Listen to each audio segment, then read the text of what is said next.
তৃণমূল কর্মী খুন, তৃণমূল কর্মীকে গুলি করে খুন। আরো একবার আপনাদের জানাই, বেলগড়িয়া তৃণমূল কর্মী খুন, তৃণমূল কর্মীকে গুলি করে খুন। দলীয় অফিসের সামনেই দুষ্কৃতী হামলা।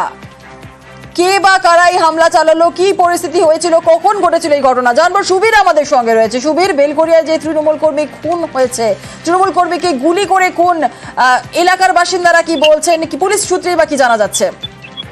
দেখো, যেটা জানা যাচ্ছে, কাবারহাটি পৌরসভার 35 নম্বর ওয়ার্ড রাজীবনগর এলাকা, এখানে কিন্তু তৃণমূল কর্মী যিনি রয়েছেন, যার নাম হচ্ছে রেহান খান, তিনি কিন্তু তার বন্ধু বান্ধব এবং সাথে কিন্তু সেখানে বসেছিলেন এবং সেই সময় দুষ্কৃতীরা কিন্তু তার কাছে এসে তাকে লক্ষ্য করে গুলি করে। একটি গুলি তার ঘাড়ে লাগে এবং তারপরে কিন্তু রক্তাক্ত অবস্থা সেখানে লুটিয়ে পড়ে। কিন্তু এখানে প্রশ্ন উঠছে যে সমস্ত তার পরিচিত যে সমস্ত যুবক যাদের সাথে সে বসে সেখানে ছিলেন, তারা কেন সেখান থেকে পালিয়ে গেল এবং তারা কেন তার পরিবারের লোক বা তৃণমূল কর্মী তার যে অনুগামী যারা রয়েছেন তাদের কেন খবর দিল না? এবং সারা রাত কিন্তু এইভাবেই গুলিবিদ্ধ অবস্থায়, মৃত অবস্থায় সেই মৃতদেহ রাস্তায় পড়ে রইল।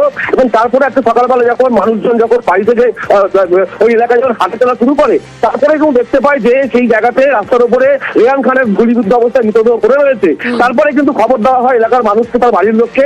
খবর পেয়ে ঘটনাস্থলে আছে বেলগড়িয়া থানার পুলিশ। তো বেলগড়িয়া থানার পুলিশ ওই বিষয়ে তাকে উদ্ধার করে নিয়ে গিয়ে স্বাগতপুর হাসপাতালে গেলে চিকিৎসকরা কিন্তু তাকে হাসপাতালে নিয়ে বলে ঘোষণা করে। এবং এই ঘটনাকে কেন্দ্র করে ব্যাপক চাঞ্চল্য তৈরি হচ্ছে গোটা এলাকায়। কারণ রেহান খান যে তৃণমূল কর্মী, সেই এলাকায় কিন্তু যথেষ্ট একটা নাম ডাক ছিল এবং মানুষের জন্য সে যথেষ্ট কাজকর্ম করছে এমন মানুষজন এলাকার বলছেন। এবং এইভাবে দুষ্কৃতীরা তাকে গুলি করলো, এর পেছনে কি রয়েছে, কোনো শত্রুতা না কোনো আক্রোশ, এই নিয়ে কিন্তু একটা তদন্ত শুরু করেছে বেলগড়িয়া থানার পুলিশ। কিন্তু এই যে ঘটনা, অর্থাৎ তৃণমূল কর্মীকে যে খুনের ঘটনা, এই নিয়ে কিন্তু যথেষ্ট সরগরম কামারহাটি পৌরসভার 35 নম্বর ওয়ার্ড।